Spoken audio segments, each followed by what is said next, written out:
Hey, welcome back to the YouTube channel Malawian Cameras. Tikambe banga kuti information imene napereka dzulo yokhudzana ndi America kukapanga ground invasion, kupita kukapanga attack maiko ena pa nkhani yokhudzana ndi pa ground, not air strikes ngati mmene achita ku Iran. Ku Iran akuphulitsa mwamba makhala mwamba kumapolisa kapena zima stima mbalimo kumapanga kumano ku Iran amene maiko ena ngati Iraq kakuti ameta asilikali pa ground ndi futi apa futi ndi modzi musena kugwira ntchito. Okay, nkhondo isai mwezi wa nthunthu panopa. So okay, pamene America ikonzekera kuti ikapange invade ipite ku Iran, itumiza asilikali pa ground, komano osati ngati Iran yonse angofuna malo ngati mina Kerch Island kapena pa Strait of Hormuz. Israel yanakale kuti iyoyo situmiza asilikali yake ku dziko la Iran. Why? Zifukwa ziwiri. Choyambirira safuna asilikali akaphedwe Same thing in Israel now. Half of the soldiers are gay, soft like feminine, like women. How are they going to go and fight Hamas and Hezbollah? It's going to be a joke. Right away, they throw the weapon. Ahmed, don't shoot. Here is the weapon. Don't hurt me, please. Number two, Israel, ikufuna kuti pa Strait of Hormuz pasekedwe chifukwa iyoyo ikufuna kuti mafuta aende mabaibe abire pa Israel. I think that what has to be done is to have alternative routes instead of going through the choke points of the Hormuz Straits and the Bab el-Mandeb Straits. In order to have the flow of oil, just have oil pipelines, gas pipelines going west through the Arabian Peninsula, right up to Israel, right up to our Mediterranean ports, and you've just done away with the choke points for forever. That is definitely possible. So I see that as a real change that will follow this. Day yo situmiza serikali yake ku dziko la Iran. Asila America yoka. Pani maplani kuti amafuna abire mu Iran ndi amenda asilikali acha. Koma the issue is timvane pamene papa. Asilikali amene chiwerengero chimene chikuyembekezereka kuti chipite ku dziko la Iran ndi 50,000 asilikali. Okay?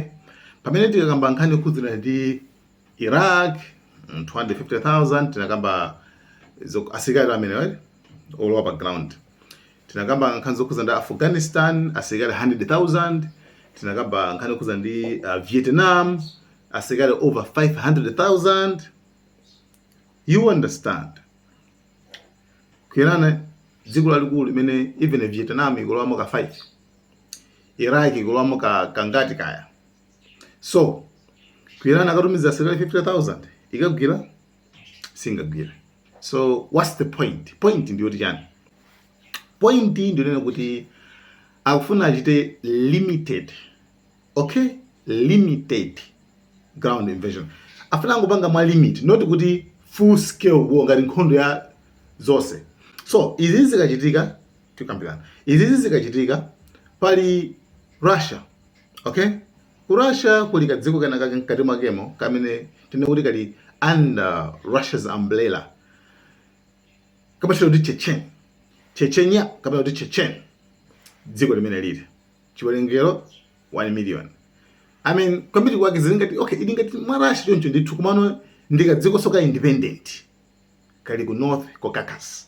So president okumene kuku ndi Ramzan Kadyrov. Ramzan Kadyrov. Mangofana kuti mumbetse bwino. So zilingati okay, ili ngati Russia yomwe koma chaboti ali ndi chiyankho chawo, ali ndi government yawo, boma lawo, ali ndi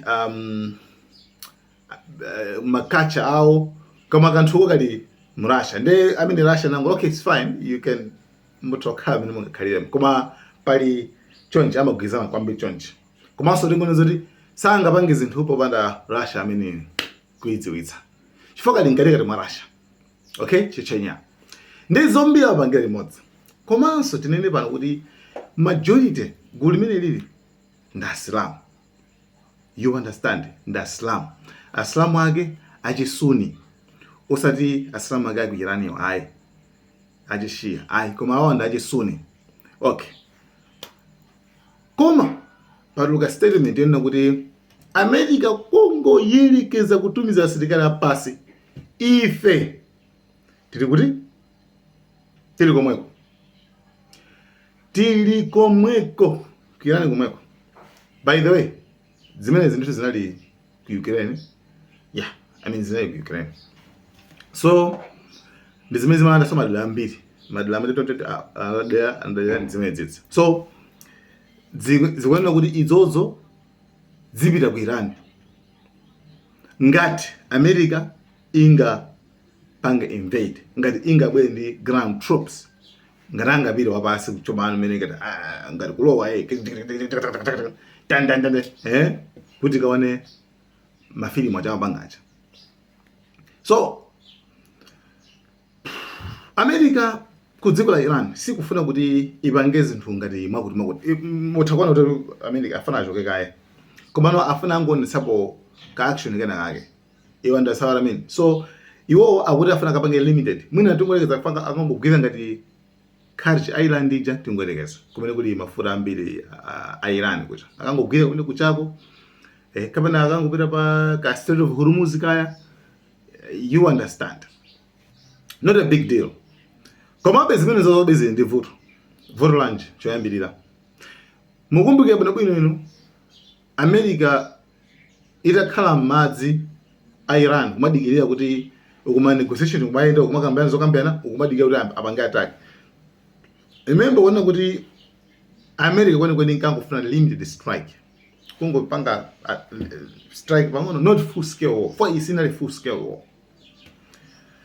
And zapeza zoti Iran nawo zokuti palibe tu limited iniyo kungomenya pang'ono nkomapita sizitheka iniyo mwangoti mwayama makhama ayama ndi America ija sinamvesa bwino kuti asanauza kuti chani basi tu yo ajana isila basi sho amen koma kuti koma UAE koma Qatar koma Kuwait koma Oman koma mpaka Trump akuti sisi mayembekeza zimene zonse sisi mayembekeza zimene zokuti zikhachocho yayi. Yes, some mayembekeza. So that was a little bit miscalculation. Koma tembane bana sopano afuna bangesa mistake inaso yolo muziko la yani baba ngono not full baba ngono. That's why I say that we took go to just 50,000. You understand? So 50,000 amino hour mfuna mapay say so amino akangolowa so Iran libe zoti papa ndi panguno yani ndibona nakale kuti asilikali no asanduka zakudya za shark za somba za kuyanja zizo ndipo kwirani ndipo timakonzekerani. Iran pamene afuna America pamene ifunika kugirepo ndipo moyo pandula moyo. Iran will protect that place at all cost. Iran it is a malo amene ndi mtengo wonse. It's a lifeline. The line ya moyo imene yoyo. Right? So akangoyeka za kubanga zimene ziyazo kudziko la Iran kolesa asilikali doti completely aunongelo. So that's it. So that's why main power imene kuchitika kudziko la Iran, main power imene mphamvu yayikulu inali ama air strikes mwamba pu pa ground no pali risk even ma analyst ma expert ambiri ma generals akunana kale kwa America kuti pa ground pali risk yakulu kwambiri, pa ground pali risk chiopsezo chikulu kwambiri mwamba pomwemo sono ngati mwamba makanika pa ground patheka definitely nzokayikitsa kusazika ndi kumene ayamba kusazika kale kuja kuti asazika. So that's it. Anthu amanena kuti Iran si Venezuela, analankhula koma samamva.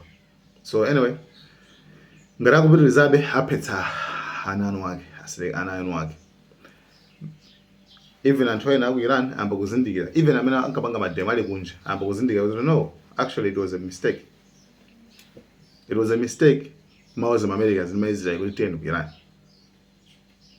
Chifukwa ku Iran kuchako sakupanga za asilikali okha, sakupanga za atsogoleri okha, koma kupanga za ina aliyense. Kuononga madzi, sefa ya madziwo amapita kwa ma civilians. Kuononga magetsi amapita kwa ma civilians. Nalanga sangalale ole niwo bakhala sumu kulifuna boma lanu kama amene akubwera ndakuzaphwasula. So meaning kwena kuti mulibe ufulu opita kwapaka invade maiko anu akeya. Chifukwa chani? Yayi mufuna kupange nuclear, inu mulibe nuclear.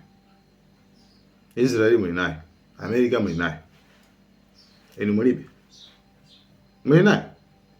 koma anyway ngakhale kuti Iran sikufuna final nakale kabili mbili sitikufuna kupanga ine nakale koma nango sunga materials yo in case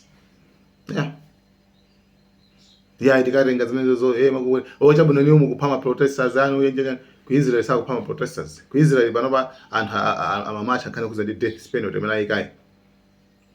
Anthu akunthidwa kwambiri ku Israel, amangidwa, amenyedwa, anthu ndo amaphedwa kungosusa boma. Bwanji simupita ukasintha boma ku Israel? Ku America ma protesters sakuphedwa. Ku America apolisi a ICE aja, a immigration aja sakuzuza anthu. Ya boma lanulo silabwino, boma lanulo bongo ndeche buno anthu ku America, boma la ku America anthu sakutizudzula, sakuzuza anthu. Trump ndi dziko lanje limene labwera kuti tisinthe boma ku America. You understand? So you need to understand all these things. Democracy kodi inu tite ndikabe nkhani kuzenda international law, malamulo international dziko lonse lapansi. America imazinena yokha kuti is a home of democracy. Okay? Komano iwo tanduze njambo cha democracy mina wapanga. Ndijani? Potaka funa upanga zinthu amapanga. Popanga soneso kwa atsutsaso. Afuna kulanda Greenland uko, kwadula lifeline anzao Cuba uko, kumugea president wa dziko lino uko, Maduro. Kujino ku Israeli anthu anamba kukua kwamba kalikani. So mufuna mulalikira anthu ena nkhani kuza ndi democracy, international law, malamulo a dziko lapansi kuphwanya malamulo chani. Mayiko awiri amene wawa. So you need to think. Kumaganiza. Kumaona dziko mmene likuyendera. Right? Ma decision obambwana amene kumapanga anthu amene wawa. Understand them. Kumadzezo tichitika nchana. Pakalali pano pa mafuta akwera. Even ku Malawi.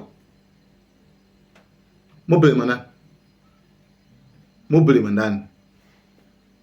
Iran? No. Iran inagwira pamoyo kuti iyo ipange survive. Kuti iyo ipange survive. Iran simamenya nkhondo kuti tenti win tawina. Iyo imamenya for survival. Ina saa kumpesa munjira imene wewe. Imamenya kuti iyo ikhale ibulumuke. For otherwise anakaida. Iyo anakapanga yani nothing. Quick give a course. That's all. Give up a course. So my impact ku dziko lonse lapansi, mafuta chani. So ndikusiyani billionaire ija kuti akuuze niso nkhani ya mafuta ngati imene iyi. Guys, thank you so much. No the cameras. Yeah, good morning Malawi. Lelo pa 1 April 2026. Tabwani update amene nkoza kuona hapa ni mitengo ya nyuwani ya mafuta ku Malawi. I think diesel na ipa 4,965 and about 6,672 per liter. Petrol and diesel at about 6,666 yeah. Nde antena abwera pa social media pa kukamba zinthu zambiri kwambiri, akuyankhula kwambiri kuna kuti DPP ndi imene yapangisa izizi kuti zikayonje. Tafusa ndikayi musanambe kuyankhula kaye anthu amene ali maiko akunja fa mafuta akwera kulikonse pa dziko lonse lapansi. Ife tili ku South Africa kuno mafuta akwera ndi 3 rand pamene mafuta tikugula pano pa 19 rand ndikhala 22 rand 23 rand per liter panopa. Ndeno mufuna mnduze kuna kuti mukamapanga blame DPP mukuipengera pati boma izizi boma sile kulikuza kapanga ni blame Trump ndi Netanyahu wa Israel ndamena anabisa nkhondo wamba kuponya mabomba ku Iran. Sine kapanga blame Iran pa chinthu chimodzi. Iran ikuzipanga defend chimodzi niyo anebana sibwaza kugenda nemyala mboko menyane ini muzizipanga defend eni mukandi access ya chinthu china chake chimene mune chikozo kuthandiza ujeni community yanu ndata bazina kuti ndamene mukononga zinthu. Singa pange apapatisa pange blame Iran apa pange blame abwana kuntunda ku a superpower iwo amasiva superpower. Even ku America kumafuta akwera anthu akulira panopa ku America akulira ku America kuti mafuta akwera kwambiri. Ndiye tibwere pano ndizapanga blame boma la DPP umene ndumbuli umene onde ndumbuli uja oti bali umbuli oti sunapita ku school ndi bali umbuli unabada nawo. Fa pa social media pajuka mbuli zambiri zoti munthu mawo muli mamina ndezi mabwera pano kumaza limba chicho chinkani chiyamba kunyusa boma. Aboma ndimene kupangisa success musanyeze boma boma musalipake makara zindi adresi boma dimesesa mafuta nakwera of course pang'ono chifukwa chona kuti mafuta ndi mtengo umene unalipacha sizimaenda kugula boma limo ikapo drama zawo zambiri eti zinthu sizimakhala bwino. And pakati patisanami zinthu zimakhala zimalongosoka zinthu ziwiri zitatu anthu amanena kuti hayi zinthu ziwiri zitatu milengo ikusika chimanga chasika mtengo. Ndi mukanene kuti mukapange blame boma ani mafuta kwera ndi boma lakwesa boma lakititi ku South Africa kunoko mafuta kwera zulo kunalibe kuloba ma filling station sinuzwa lero nangoziwa kumene ndikuenda ndipita ndikapanga find out and ajaona ndi mafuta kulibe short mafuta izinagamba tisi nkondo kwamba kumene nikagamba anthu naka nabwera pano anandidukwana zankabudula akuti ine ndio pusa America ndimene liziko limene lingasinthe chichonse pa ziko la basi. America yosinda America yake tiyo mona America yake imene ingasinthe chichonse chimene akuli nacho. America yake imene inasinda pa ziko la pansi ziko nkomba zinthu kwenda. Ine sinaona ipo America itasinda zinthu ngati kuli mwini sokolera amene alibe masomphenya ndiko ziko lanu kadima mineral resources ndi basi mwata imabwera imangonyamula imapita iniweze ngopasani mwina 25% iwazi kumba azikupasani mwina 10% mwina mapesenti ambiri 90% imapita kwawo.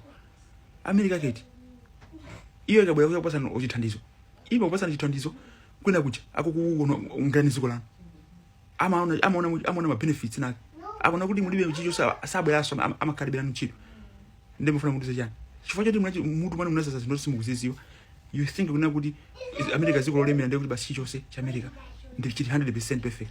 No, muzaba kumafufuza kai kuti ndiziko linapanga chani pa ziko lapasi panopa ndi chani impact yanji. Iran ndiziko limene lakhala pa ziko lapasi panopa kuposa ziko lilonse ndi ziko lakalekale lindiza ka 5000 plus before Yesu Kristu bwa ziko lapasi panopa. America asana banga discover kuti kuza kaso America ndemo ndifuze kuti ndichani chimene Iran yapanga inapanga zopya zimene mukazika pa scale zimafana America. Muona kuti America yapanga zinthu zopya paziko basi la sanopa kuposa za Iran zimene mukuyikamba Iran koma yet anthu amayena kuti ndiziko labwino kuposa Iran. ndi muzafusa kuti chifanya ndi dziko loyipa propaganda imene maiko amene matama ndamene abweresa kuipanga penti ya nditi kama nkula muzifuza kaye zituzi osamangoti fanda Islamu mangu wanyuza Islamu asamu ndamabomba muzifuza kaye muzafuza muzabisansa yenyewe muzaona kuti propaganda ya America inaigida bali bose even in movie ndumanyuzisa maiko ena chindi kandi ulitizwa sana ulemu